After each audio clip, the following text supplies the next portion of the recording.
Բարին ընձես, Աստծո աչքը պահապան լինի բոլորիս։ Փառք մեր Տեր Աստծուն ամեն ինչի համար։ Թող որ մեր ամեն օրը Տիրոջ օրհնությամբ անցնի, որովհետև առանց Աստծո օրհնության մեր կյանքը փուչ է։ Եթե Աստծո օրհնությունը մեր կյանքում չկա, եթե մենք չենք ապավինում մեր Տեր Աստծուն, եթե մեր կյանքի ամեն ինչը պայմանավորված չէ Աստծով, ուրեմն մեր կյանքը փուչ է։ Մենք պիտի սովորենք ամեն պարագայում Աստծո անունը մեր շուրթերին ունենալ։ Այն որ Աստվածաշնչում գրված է, որ զուր տեղը Աստծո անունը բերանդ մի առ, դա նշանակում է, որ հենց այդ փուչ ինչ որ բաների համար Աստծո անունը բերանը չառնել, բայց Աստծո օրհնություն խնդրելու համար, անընդհատ Տիրոջը աղոթելու համար, անընդհատ Աստծո հիշողությունը մտքում պահելու համար, իհարկե մեր Տեր Աստծո անունը պիտի մեր շուրթերեն լինի, ինչպես որ Հիսուսյան աղոթքն է մեզ սովորեցնում եւ ուսուցանում, որ միշտ օրվա ընթացքում որքան հնարավոր է ուշադրությամբ միտքը կենտրոնացնելով խոսքի վրա, հասկանալով թե ես ինչ եմ ասում, պիտի ասենք Տեր Հիսուս Քրիստոս կամ Տեր մեր Հիսուս Քրիստոս, Աստծո որդի ողորմյա մեղավորիս։ Շատ կարևոր է այսօր աղոթքի դերը մեր կյանքում։ Կարելի է ասել, որ Աստված մեզ աղոթել է սովորեցնում։ Մենք բոլորս, նաև նրանք, ովքեր միգուցե ամեն օր աղոթք են կարդում, մոռացել ենք աղոթելն ինչ բան է։ Հաճախ ու հաճախ մենք աղոթքի բառերը ասում ենք, բայց հաղորդ չենք լինում, նրան ում առջև կանգնած ենք, Աստծո առջև։ Հաճախ մեր միտքը, մեր սիրտը, մեր հոգին տրված է լինում այլ բաների, եւ ոչ թե կենտրոնացած է լինում Աստծո վրա, եւ ոչ թե ամբողջովին Աստծո առջև է լինում։ Եվ այսօր աշխարհը շատ խառը վիճակում է։ Տեսնում եք, համաճարակից հետո աշխարհը միանգամից փոխվեց։ Մենք մեզ համար ապրում էինք, մեզ թվում էր ամեն բան լավ է, մեզ թվում էր ամեն բան նորմալ է։ Մեզ թվում էր, որ ոնց ապրում ենք, այդպես էլ պիտի շարունակենք ապրել։ Բայց տեսակ, շատ կարճ ժամանակահատվածում աշխարհը փոխվեց ու փոխվեց անճանաչելիորեն։ Եթե դուք նայեք, թե 10 տարի առաջ ինչպես էինք ապրում եւ ընդհանրապես մի քանի տարի առաջ ինչպես սկսեցինք ապրել, դուք կտեսնեք, որ ընդհանրապես մի քանի օրվա ընթացքում փոխվեց աշխարհի կարգ ու կանոնը։ Քովիդի ժամանակ, երբ որ քովիդը նոր սկսվում էր, մեզ նորից թվում էր, թե ամեն ինչ պիտի նորից գա իր տեղը։ Հիմա կանցնի եւ ամեն ինչ կգա իր տեղը։ Քովիդը իհարկե անցավ, գնաց, բայց հետևանքները աշխարհակարգը։ Եթե ուշադիր եք եղել դուք, պիտի որ նկատած լինեք, որ աշխարհը իրոք անճանաչելի ձևով փոխվեց։ Այսինքն, այն սովորական բաները, որոնք հասանելի էին մարդկանց հենց այսպես ուղակի, խնդիր դարձան։ Այսինքն դրանց համար մարդը պիտի արդեն ջանք գործադրի։ Ամենուրեք սահմանափակվում է ազատությունը։ Ամենուրեք գեղցվում է եւ ձևափոխվում է հավատը։ Սա պիտի մեր ուշադրության կենտրոնում լինի, որ մենք հասկանանք, ինչ է կատարվում այսօր աշխարհում։ Ուր են մեզ ուզում տանել, ինչ են ուզում մեզ սովորեցնել, ինչու են մեզ հանդուրժողականություն սովորեցնում, անգամ հավատի հարցերում։ Մեր Տեր Հիսուս Քրիստոսը հավատի հարցերում հանդուրժող էր, երբ որ մեզ հավատ էր սովորեցնում, երբ որ մեզ իր ուսմունքն էր տալիս, երբևէ որևէ մեկի մոլորությունը հանդուրժեց, երբևէ հանդուրժեց, որ որևէ պիղծ բան, անսուրբ բան հավատին մոտենա եւ նենգափոխի այդ հավատը։ Իհարկե ոչ։ Ընդհակառակը սադուկեցիներին, փարիսեցիներին, օրենսգետներին եւ մնացած բոլորին, ովքեր ինչ որ կերպ փորձում էին Աստծո ճշմարտությունը ծռել, ինչ էր անում, հանդիմանում էր եւ միակ ճշմարտությունն էր բարձրաձայնում, իմանալով հանդերձ, թե այդ ճշմարտության համար իրեն ինչ պիտի անեն։ Այսինքն մինչև անգամ խաչի մահը ինքը գնաց մեր փրկության համար եւ ճշմարտության դրոշակը բարձրացնելու համար, որովհետեւ սատանան, մինչև Տեր Հիսուս Քրիստոսի գալը, մարտանալը, սատանան իր ճակերտավոր այսպես ճշմարտությունը, որը սուտն էր, տարածում էր ազատ եւ մարդկանց իր ճիրանների մեջ էր պահում եւ Տեր Հիսուս Քրիստոսը գալով այդ կապանքները ուղակի քանդեց, փշրեց։ Եվ քրիստոնյաներին իշխանություն տվեց, որ քարբերի վրայով քայլեն, կողոտեն կարիճներին, վիշապին, Այսինքն այն, որ Տերը ասում է այդ իշխանությունը տալիս է առաքյալներին, տեսեք, դա միայն հոգևորականներին չէ այդ իշխանությունը։ Հոգևորականները իրենց կարգի մեջ այդ իշխանությունը ունեն, թե դիվահալածության հարցերում, թե մնացած ամեն ինչ որ կարգի մեջ կա հոգևորականի, իր պարտականությունների, այն ամենին, ինչ որ վերաբերվում է միայն հոգևորականին, բայց ամեն մի քրիստոնյա այդ իշխանությունը ունի ոտնակոխ անել կարիճին, վիշապին, քարբին։ Ինչպես ճշմարտությունը պահելով, Աստծո խոսքը պահելով։ Հենց երբ որ մենք չենք համաձայնվում ստի հետ, երբ որ մենք պատերազմում ենք մեր կրքերի դեմ, մեղքի դեմ, եւ Աստծո շնորհով հաղթում ենք։ Այսինքն, երբ որ մենք ինքներս մեր սրտի մեջ, այդ թունավոր զերունները, որոնք մեղքի պատճառով բնակվել են այդտեղ, մեր հոգու մեջ, մեր սրտի մեջ, ոտնակող ենք անում Աստծո ճշմարտությամբ։ Այդ իշխանությունը Աստված մեզ տվել է։ Բայց հաճախ ու հաճախ քրիստոնյաները ոչ թե զուտ տկարանալով, այլ անհոգությանը տրվելով, անհոգության մեջ ապրելով, մոռանում են, որ իրենք գործ ունեն անելու։ Մոռանում են, որ երբեք ու երբեք այս աշխարհում մենք հանգիստ չունենք, անգամ եթե ամբողջ պատվիրանները պահենք, երբ որ մեծահարուստը մոտենում է Տեր Հիսուս Քրիստոսին, ասում է. «Ինչ պիտի անեմ», չէ՞։ Եվ Տեր Հիսուս Քրիստոսը պատվիրաններն է ասում է այդ ամենը արել եմ։ Ասում է գնա վաճառիր ունեցածդ, եթե ուզում ես կատարյալ լինել, եւ արի իմ հետևից, այսինքն անգամ եթե ամբողջ պատվիրաններն էլ պահենք, անգամ եթե մեզ հանձնարարված ամեն բանը պահենք, դա դեռ չի նշանակում, որ մենք այսպես հանգիստ անհոգ պիտի ապրենք։ Ընդհակառակը, եթե անգամ ինչ-որ մի բան արել ենք, դրանից հետո էլ անելու բան ունենք։ Եթե դա էլ անենք, դրանից հետո էլի պիտի անելու բան ունենանք։ Երբեք ու երբեք հոգևոր կյանքում չի կարելի քնել։ Երբեք ու երբեք մենք չենք կարող ընդունել սուտը, աղանդավորությունը, հերձվածողությունը, մոլորությունները եւ ասել, թե մենք քրիստոնյա ենք։ Մեր աչքի առաջ շատ բաներ պիտի փոխվեն։ Մենք պիտի տեսնենք, որ ինչպես են աղանդավորները շատ խորամանկ ձևով սողոսկում հավատացյալների մեջ։ Մենք պիտի տեսնենք, որ շատերը մոլորվեցին։ Մենք պիտի տեսնենք, որ շատերը պիտի շեղվեն ճանապարհից։ Մենք պիտի տեսնենք, թե ինչպես անգամ շատ հոգևորականներ միգուցե իրենց ճանապարհից շեղվեն, ինչպես որ այսօր տեսնում ենք։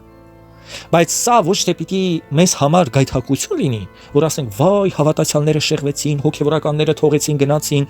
այլ ընդհակառակը։ Մենք պիտի հասկանանք, որ ների շունչը արդեն փչում է մեր երեսին։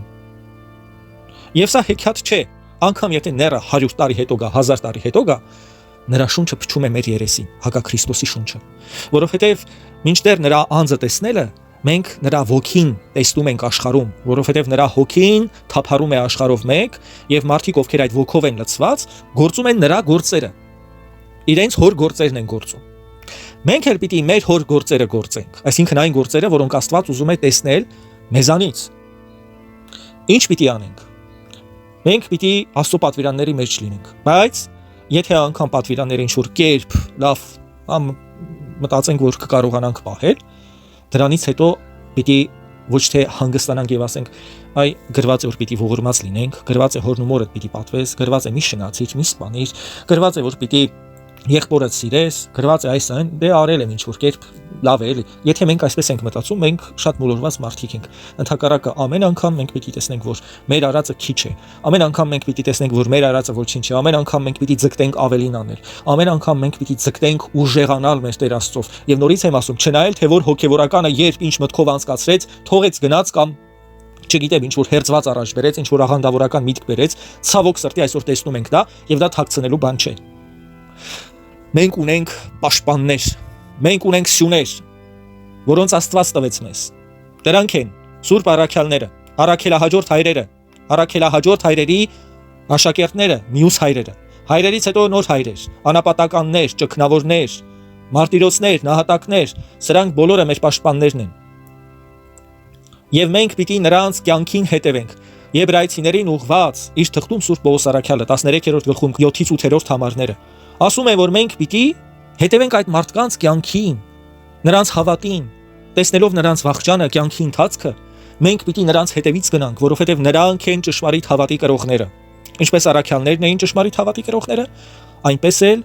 նրանց հաջորդները, նրանց հաջորդների հաջորդները, մենք բոլորս պիտի ճշմարիտ հավատի կրողները լինենք, ուղղափառության կրողները լինենք եւ միայն այս դեպքում մենք ապահովագրված կլինենք ինչ որ կերպ։ Մի փոքրիկ շեղում, մի փոքրիկ ինքնակամություն, մի փոքրիկ ուղակի, չգիտեմ, հորինված բան հավատի վերաբերյալ եւ մենք արդեն մոլորության մեջ ենք։ Այն ժառանգությունը, որը Սուրբ Հոգով տրվել է մեզ, այսինքն հայրերի այդ թողած ժառանգությունը, նրա համար չէ, որ ճեմարաններում, եկեղեցիների գրադարաններում այսպես պահված լինի, թոզ նստի վրան, որևէ մեկը չբացի եւ չկարդա։ Եթե դուք քրիստոնյա եք եւ ձեզ քրիստոնյա եք համարում, ուրեմն դուք պարտավոր եք ընկնել, գտնել, ճարել եւ կարդալ օրինակի համար Սուրբ Հովհան Ոսկեբերան Հայրապետին, Սուրբ Գրիգոր Լուսավորչի, Սուրբ Հովհան Մանդակունի, Վարդան Այգեկցի, Սուրբ Բարսեղ Կեսարացի, Սուրբ Գրիգոր Աստվածաբան։ Ի վերջո, տեսեք, մենք քրիստոնյաներս պիտի բազմակողմանի կրթված լինենք։ Մենք գիտեք ինչու ենք մոլորվում, այ հիմա անգամ նույն հոգևորականը, որ մոլորվում է, եւ սա ես դատելով չեմ ասում, ցավով եմ ասում։ Բայց անգամ հոգևորականներին, որ տեսնում եք, որ մոլորվում են, սխալ բան են քարոզում, մեկը թողեց եկեղեցին գնաց, չգիտեմ ում հետևից, մեկը աղանդավոր դարձավ, մեկը գնաց մուսուլման դարձավ, եւ միայն սա հայ եկեղեցու հոգևորականներին չի վերաբերվում, այլ աշխարհի տարբեր ավանդական եկեղեցիներում ծառայող հոգևորականներ, ովքեր թողնում են եկեղեցին եւ գնում դառնում ինչ որ մի մոլորյալ կրոնի ներկայացուցիչ կամ աղանդավոր են ընդհանրապես դառնում։ Ինչից է սա գալիս, որ նույն ոգով չեն դաստիարակված, նույն ոգին չեն կրում իրենց մեջ, որը ունեին մեր հայրերը։ Բայց որպեսզի մենք այդ հոգով դաստիարակվենք, իմ սիրելի քրիստոնյաներ, իմ սիրելի քույրեր, եղբայրներ, հայրեր, մայրեր, տատիկներ ու պապիկներ, եթե այդպիսիք կան խմբում, էջում։ Եթե մենք ծիսական առումով, այսինքն հասկանանք ընդհանրապես եկեղեցու ծեսերը ինչի համար են, այս ծեսի մեջ, այս ինչ հատվածը, ինչ նշանակություն ունի։ Անկամ ցավոք սրտի մարդիկ կամ պատարակից ոչինչ չգիտեն։ Կիսատ պրատ այսպես գնում են կանգնում են այնքան որ, հա, կեսը կհասկանամ, կեսը չեմ հասկանա, այնքան որ խոսքերը կկրկնեմ, չիմանալով որտեղ անգամ կարելի է կրկնել, որտեղ չպիտի կրկնեմ, քահանայի հետ հավասար երգում են։ Սարկավակի հետ հավասար երգում են, որ ժողովուրդը պիտի դպրած դասի հետ ինչ որ ձևով, հա, եթե ձայնակցի, բայց սարկավակի քարոզը պիտի սարկավակը տա։ Հոգևորականի խոսքերը, որ հոգևորականը իրեն տրված իշխանությամբ արտասանում է, սովորական հավատացյալը չպիտի կանգնի եւ քահանայի հետ խաղաղություն, հա, փոխանցի մարդկանց ասի խաղաղություն ամենեցում։ Տարական բաները մեր մեջ բացակայում են։ Այսինքն հենց անկիրթ լինելու պատճառով, որ ծիսական առումով կրթված չենք, պատմական առումով կրթված չենք, հայրաբանությունից դատարկ ենք գրեթե շատ-շատերը։ Եվ ընդհանրապես հոգևոր կյանքի վերաբերյալ, հա, այն գիտելիքները, այն համոզմունքները, որի մասին խոսում է Սուրբ Պողոս առաքյալը, մենք չունենք, որ պիտի մեկ համոզմունք ունենանք, մեկ գաղափար ունենանք, մեկ ոգով լցված լինենք։ Բայց ցավոք սրտի, ով ոնց կարողանում է, ով որտեղից ուզում է, օգտվում է, այսինքն այսօր մենք տեսնում ենք մանավանդ արտերկրում, մանավանդ եվրոպական երկրներում, ամերիկաներում հայ առաքելական եկեղեցու ներկայացուցիչները բարեկամություն են անում աղանդների հետ։ Սա ուղղակի խայտարակություն է։ Հոգևոր տգիտությունը հասել է նրան, որ եկեղեցու զավակը ընկերություն է անում աղանդավորի հետ։ Առաքյալները, սիրելիներս, առաքյալները, նրանց հաջորդները աղանդավորների հետ անգամ չեն զրուցել, խուսափել են, որ կանգնեն նրանց հետ երկու բառ զրուցեն։ Սուրբ Հովհաննես Ավետարանչի աշակերտը պատմում է, որ երբ Սուրբ Ավետարանիչը մտել է Բախնիկ եւ տեսել, որ աղանդավորը նստած է, հերետիկոս է նստած այնտեղ, ճանաչելով նրան, բղավելով դուրս է եկել, որ դուրս եկեք, Բախնիկի տանիքը գլխներից փուլ կգա։ Այդպես են վերաբերվել առաքյալները, երբեք իրենց հարկի տակ չեն ընդունել աղանդավորներին, եւ անգամ մեր Սուրբ եկեղեցու կանոնագիրքը արգելում է քրիստոնյային օթևան տալ աղանդավորին։ Այսինքն ընդունել, իր տանը հյուրասիրել, նրան լսել, չգիտեմ ինչ որ ձևով հաղորդակցվել նրա հետ, որովհետև ինչ ընդհանուր բան կարող է լինել լույսի եւ խավարի միջև։ Եթե ես որպես քրիստոնյա մտածում եմ, որ ես պիտի Աստծո լույսի կրողը լինեմ եւ գնամ սկսեմ հաղորդվել խավարի հետ, ինչի պիտի հասնեմ։ Ինչու է Սուրբ Պողոս առաքյալը Կորինթացիներին ուղղված իր երկրորդ նամակում 6-րդ գլխում ասում, որ անհավատներին լծակից մի եղեք։ Չէ, ասում է, քանի որ ինչ կապ կարող է լինել արդարության եւ անօրենության միջև, կամ ինչ հաղորդակցություն կարող է լինել լույսի եւ խավարի միջև, ինչ համաձայնություն կարող է լինել Քրիստոսի եւ Բելիարի միջև։ Չէ։ Եվ ասում է, ինչ առնչություն կարող է լինել հավատացյալի ու անհավատի միջև։ Աղանդավորները անգամ քրիստոնյա չեն։ Շատերը ասում են քրիստոնյա աղանդավորը քրիստոնյա չէ։ Նրանց մկրտությունը մկրտություն չէ։ Նրանց որևէ մի բան, որը իբրև թե կարող են որպես խորհուրդ անգամ ասել, թե մենք երկու խորհուրդ ենք ընդունում, երեքն ենք ընդունում, մնացածը դրանք ոչ մեկը խորհուրդ չեն։ Անօրինաբար արվող գործողություններ են, եւ Սուրբ Կիպրիանոս Կարթագենացին, տեսեք, ես չեմ ասում Սուրբ Կիպրիանոս Կարթագենացին, ես ձեզ այնպիսի սրբի անուն եմ տալիս, որը հեղինակություն է եկեղեցու համար։ Սուրբ Կիպրիանոս Կարթագենացին ասում է. աղանդավորների, հերձվածողների ջրերը մտնողները սատանայի որդիներ են դառնում եւ ոչ թե Աստծո։ Եվ մենք չենք կարող նրանց հետ հաղորդակցություն ունենալ։ Դա չի նշանակում, որ մենք նրանց պիտի ատենք այն առումով, որ թող գնան դժոխք, հա, թող կոտորվեն, թող չէ։ Մենք կարող ենք աղոթել նրանց համար, որ դարձի գան, որ այդ մոլորությունը հեռանա նրանցից։ Բայց չպիտի այնպես լինի, որ հանկարծ ու հանկարծ աղանդավորը զգա, որ մենք լինելով հայ եկեղեցու զավակ, որ տոլերանտ ձևով ենք վերաբերվում իր հավատին։ Հանդուրժողական ենք մոլորության հանդեպ։ Դե հա դե դուք եք ճիշտ, մենք ենք ճիշտ, դե ճիշտ է, բոլորս էլ Քրիստոսին ենք հավատում։ այսպիսի հիմար արտահայտություններ։ Հա? Ինչ է նշանակում բոլորս էլ Քրիստոսին ենք հավատում։ Սուրբ Հակոբոս ասում է դևերն էլ են հավատում, որ Աստված կա։ Հետո ինչ։ Ինչ պիտի դևերին ասենք, գիտեք ինչ կա, դե դուք էլ եք հավատում, որ Աստված կա, մենք էլ ենք հավատում։ Հա, եթե աղանդավորին ասում ենք, ուրեմն դևերին ենք ասում, որովհետև նրանք դևերի ուսմունքի կրողն են։ Ուրեմն եթե մենք ճշմարտության կրողը չենք, ուրեմն մոլորության կրող ենք։ Երբեք չմտածեք, որ կարող է լինել ինչ-որ չեզոք դիրք։ Կամ Տեր Հիսուս Քրիստոսի հետ ենք, կամ նրա դեմ։ Եվ նորից եմ ասում, ները շնչում է մեր երեսին։ Աշխարհի բոլոր սահմանափակումները տարբեր պետություններում, հիմա շուտով ամեն բան կթվայնացնեն, կամած թղթեդրամը կկորչի, կամած ինչ որ սահմանափակումներ, թվային գերություն ինչի համար, որպեսզի հետագայում շատ հեշտ ձևով մարդիկ իրենց գլուխը խոնարհեցնեն մեկ Տիրոջ առջև։ Այսինքն աշխարհը երբեք չի աշխատում քրիստոնյաների համար, սա ծիծաղելի է։ Աշխարհը երբեք չի խաչվելու մեզ համար։ Եվ այսպեսի մի խոսք կա, ասում են, երբ որ ները գա, պիտի ձեռնոցներով քայլի, որովհետև պիտի թաքցնի, որ իր ձեռքերը ծակված չեն, եւ ները մեզ համար չի խաչվելու։ Մեկ անգամ Տեր Հիսուս Քրիստոսը խաչվեց, զգուշացրեց ինչ պիտի լինի, զգուշացրեց, որ նեղություններ պիտի կրենք, զգուշացրեց, որ աշխարհը մեզ պիտի ատի, զգուշացրեց, որ եթե իրեն հալածել են, ուրեմն մեզ էլ պիտի հալածեն, որ եթե իրեն ատել են, մեզ էլ պիտի ատեն, որ եթե ինքը անցել է այդ ճանապարհով, մենք էլ պիտի անցնենք։ Այսօր տեսնում ենք, այսպես ժպիտով նստած ինչ-որ քարոզիչներ, թե աղանդավորների մեջ, թե ինքնակոչ, թե չգիտեմ ովքեր ժպիտով, գեղեցիկ ինչ-որ բաներ են խոսում, մարդկանց գլխի տակ փափուկ բարձ դնում, որ սիրելիներ, ամեն ինչ լավ է, մենք երջանիկ ապրում ենք, ամեն ինչ լավ է լինելու, դուք մի անհանգստա, անհոգ եղեք։ Սա թշնամություն է մեր հանդեպ։ Մենք պիտի մտահոգված լինենք մեր փրկությամբ։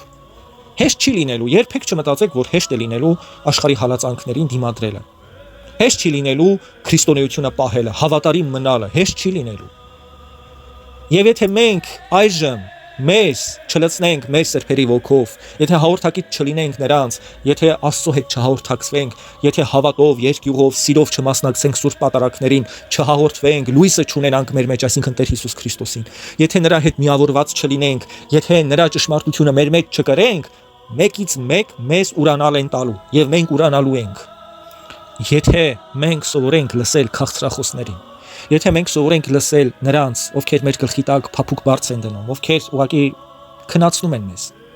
հանգիստ ապրեք ձեզ համար, ինչ եք ուզում, ինչ ներ, ինչ հալածանք, ինչ պատմություններ, ինչ սրբեր, դեռ ամեն ինչ արժևում է, աշխարհը պիտի ծաղկի, մեզ նոր ապագա է սպասվում, որտեղ մենք պիտի երջանիկ ապրենք, սուտ է։ Մենք մոտենում ենք կամաց ավարտին։ Աշխարհը կամաց մոտենում է իր վերջնակետին, երբ մեր Տեր Հիսուս Քրիստոսը պիտի գա, նորից եմ ասում, դա կարող է լինել 100 տարի հետո, դա կարող է լինել 1000 տարի հետո, դա կարող է լինել ընդհանրապես 3000 տարի հետո, մենք չգիտենք եւ չենք էլ կարող իմանալ։ Բայց մենք ունենք նախանշաններ։ Եվ երբեք պատմության մեջ չի եղել այսպիսի իրավիճակ, երբ որ մարդկանց փորձեն վերահսկել արդեն այն միջոցներով, որոնք կրում են իրենց ձեռքին, իրենց տանը եւ ամեն կերպ նրանց ամեն քայլին հետևեն։ Այսինքն մենք պիտի արդեն զգուշանանք, ոչ թե ինչ-որ ծայրահեղ ձևով ֆանատիզմի մեջ ընկնելով ամեն ինչից վախենանք, դողանք, չէ, բայց պիտի արդեն հասկանանք, որ աշխարհը ոչ մի լավ բան մեզ չի խոստանում։ Մենք պիտի հասկանանք, որ աշխարհը փոխվել է եւ շատ շուտով ել ավելի վատը դեպի պիտի գնա։ Եվ եթե մենք չկայանանք որպես քրիստոնյա, աշխարհը մեզ կուլ է տալու։ Եթե մենք չհղկվենք, չուժեղանանք, Աստծով չզորանանք, եթե մեր սրբերի օրինակը չունենանք, եթե նրանցով չկրթվենք, եթե նրանց ժառանգությունը կրողը չլինենք, եթե նրանց ժառանգները չլինենք, շատ հեշտությամբ ուղղակի վարկյանի հարց է, աշխարհը մեզ կուլ կտա։ Մենք դեռևս չենք բախվել այն հալածանքներին, այն ընտրություններին, որոնք դեռևս առջևում են, բայց շատ հնարավոր է բախվենք։ Ուրեմն պատրաստ եղեք։ Միայն նա չէ որ քարոզներում կանգնենք ասենք Քրիստոս սեր է, Քրիստոս ձեզ սիրում է, սիրեք իրար, անընդհատ ինչ որ սիրո մասին խոսել չհասկանալով թե սերն ինչ բան է ընդհանրապես, հա? Քրիստոս սեր է, բայց ինչ սիրո մասին է խոսքը։ Արդյոք մենք պատրաստ ենք հանուն Տեր Հիսուս Քրիստոսի մեր կյանքը դնել, մեր գլուխը կրացնել եւ ասել գլխատեք մեզ, հա, օրինակի համար։ Արդյոք պատրաստ ենք ընդհանրապես զրկանքներ կրել, հրաժարվել մեր ամեն ինչից, հա, եւ ընտրել Տեր Հիսուս Քրիստոսին։ Հրաժարվել բարեկամից, հարազատից, բայց հավատարիմ մնալ Տիրոջը։ Հրաժարվել ունեցվածքից, բայց հավատարիմ մնալ Տիրոջը պատրաստ ենք։ Հանուն Տիրոջ պատվիրանը պահելու պատրաստ ենք զրկանքներ կրել։ Պատրաստ ենք հրաժարվել աշխարհից։ Պատրաստ ենք ընդհանրապես նեղություններ կրել, հալածանքներ կրել, պատրաստ ենք, սա է սերը։ Երբ որ մենք ինքներս մեզ կզրկենք ամեն ինչից հանուն Տիրոջ։ Թե չէ օթում ասել Աստված սեր է, Աստված սեր է, Աստված սեր է, բոլորը գոռում են Աստված սեր է, բայց որևէ մեկը չի հասկանում այդ սերը ինչ սեր է։ Այդ սերը որտեղ դրսևորվեց, ինչ է պահանջում, ինչ է ակնկալում։ Տերը խաչի վրա ցույց տվեց սերը ինչ բան է։ Եվ ամեն մի քրիստոնյա իր խաչը կրելով, երբ որ առանց տրտնջալու սիրով սկսում է իր խաչը կրել եւ հետևել Տեր Հիսուս Քրիստոսին, այդ ժամանակ ցույց է տալիս, որ այո, ես սիրում եմ քեզ, որովհետև քո պատվիրանները ինձ համար թանկ են, որովհետև քո պատվիրանները ինձ համար լույս են, որովհետև ես ուզում եմ քո պատվիրաններով ապրել, որովհետև ուզում եմ քեզնով ապրել եւ պատրաստ եմ իմ կյանքը դնել հանուն քեզ։ Այս է սերը։ Եվ ոչ թե ինչ-որ զգացումներ, ինչ-որ էյֆորիաների մեջ ընկնել, չգիտեմ, ինչ-որ բաղձալի վիճակներում լինել, իբրև թե հոգևոր հաճույքներ զգալ, սա սեր չէ, սա խաբկանք է։ Սերը գործ է, հստակ գործ է, եւ Աստված հենց այդ հստակ գործերն են մեզանից պահանջում եւ սպասում։ Որպեսզի չլինի թե խաղողի փոխարեն տատասկ ու փուշկ տանք եւ դատապարտվենք։ Խնդրում եմ, եկեք լրջորեն վերաբերվենք մեր քրիստոնյա լինելուն, ուսումնասիրենք ամեն օր Աստվածաշունչը, Սուրբ Հայրերին, պատվիրանապահության մեջ վարժվենք, անընդհատ այնպես անենք, որպեսզի մեր կյանքը կապված լինի Աստծո հետ եւ ոչ թե օրվա 5 րոպեն կանգնենք ինչ-որ սրբապատկերի առջև, ինչ-որ բառեր ասենք առանց հասկանալու եւ մտածենք թե աղոտ խարեցինք։ Լուրջ վերաբերվենք Սուրբ Պատարագին, եկեղեցու ամեն ինչին, հեռու մնանք աղանդներից, մոլորություններից, կեղծ քարոզիչներից, քաղցրախոսներից եւ բոլոր նրանցից, ովքեր մեր հոգին քնացնում են։ Եվ ընդհակառակը ամեն օր լսենք մեր Սուրբ Հայրերի քարոզները, նրանց այդ հորդորները, նրանց ահազանգը, նրանց խրատը, եւ մենք կամաց կտեսնենք, որ խորը քնից արթնանում ենք եւ կտեսնենք, թե մեր ազգը ինչու հասավ այսօրին։ Այդ ժամանակ նոր կտեսնենք, թե ինչու ենք մենք տառապում հիմա, ահավոր ձևով։